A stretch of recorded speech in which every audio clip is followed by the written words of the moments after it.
Hey guys, today I wanted to make a video on horse colors. I found a lot of people don't actually understand horse colors that well, so I wanted to go ahead and make a slideshow on it for you. So let's go ahead and get started. So to start off with, we have three base colors. Every horse that you'll ever see is going to be one of these three base colors. You have chestnut, which is a brown color. The body coat is the same color as the mane, tail, and legs. Black, all body parts are black. And a bay is actually a black horse with an agouti gene. It leaves the legs, mane, and tail black, but it changes the coat color to brown. So technically only chestnut and black are your base colors, but for the purpose of this video we'll say bay is as well. So chestnut, black, and bay. Those are three base colors of all horses. There are many shades of each of these base colors. So in the chestnut, you can have light chestnuts, orange and red chestnuts, and dark chestnuts. I just wanted to pick out, on the right side here, we have your dark liver chestnuts. That's its own gene, and so is the flaxen chestnut, which is often confused with the palomino. They have a lighter mane and tail than the body. They are not a palomino because they don't have the cream gene, but it's called the flaxen chestnut gene. So those are the different shades of chestnut. Same with bays. You can have a lot of different shades of bay, orange, red, dark bays, things like that. And black horses pretty much stay the same, but you do have a couple variations. There are those black horses that stay just pitch black all year round, and then there's the ones that kind of fade in the summer with the sun, but other than that, blacks kind of stay the same. So today I'm going to talk in this video about the cream gene and the dun gene and what happens when you add those to the base coats. The cream gene is a dilution gene that will change the base coat color and make it appear more creamy. A dun gene is also a dilution gene that will change the base coat color. It's not as creamy and rich as the cream gene, but it's more of a flat color. It also has the stripes. It's got the dorsal stripes, ear and face markings, shoulder, and leg stripes. So we're going to start off here with the cream gene. So let's take our chestnut horse and you add one cream gene. It equals a palomino. Keep in mind these are not breeds of horses. These are just genes that change colors. So palominos and buckskins, they are not breeds. These are colors.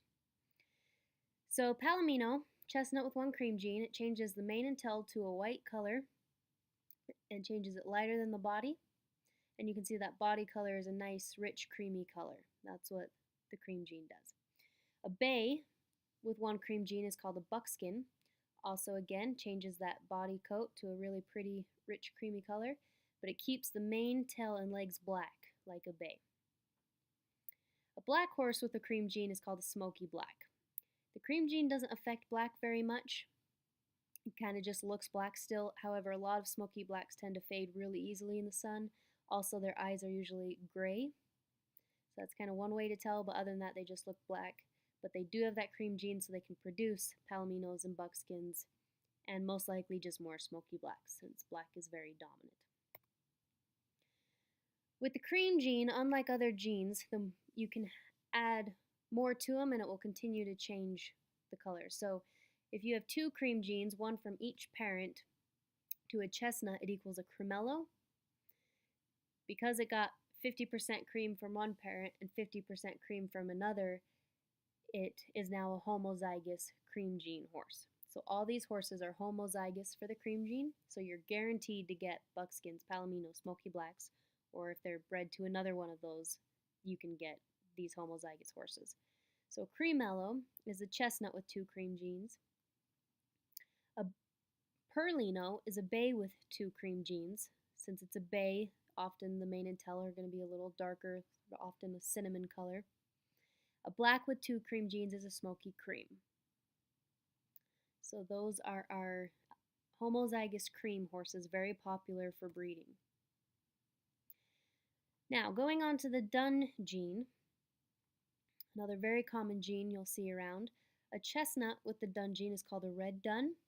They often just appear to look like a chestnut, but they have the stripes. They have the dorsal stripe, the leg bars. Over here on the right side of the screen, I have highlights of the different markings that you'll see. Some duns don't show certain markings very clearly. Others show them very clearly. So the chestnut just kind of stays chestnut colored depending on what the base coat is, and we'll have those stripes. A bay and a dungeen is just a bay dun, and a black plus a dungeen is a grulo or a grula. It is a Spanish term, so supposedly grulo is boy and grula is girl, but they're kind of used, both of them, equally all the time. They mean the same thing.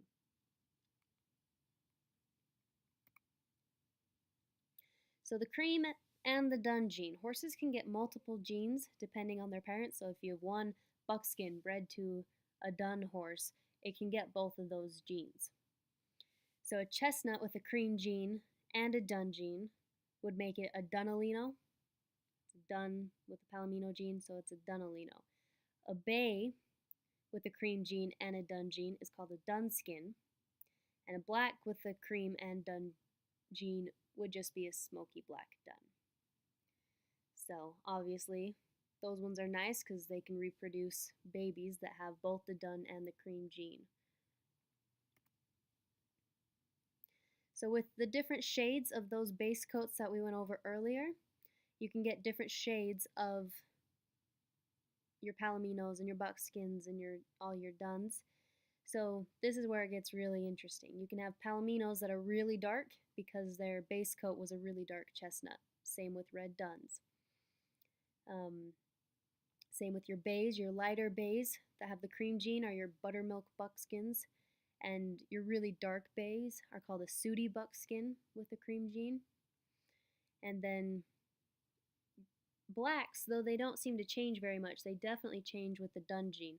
There's a lot of different variations of grulas, from blue to silver to brown, and those are all based off what their actual base coat of black is. So that's everything for this video. Thanks for watching. Check out our Horse Colors Volume 2 to learn more about other genes.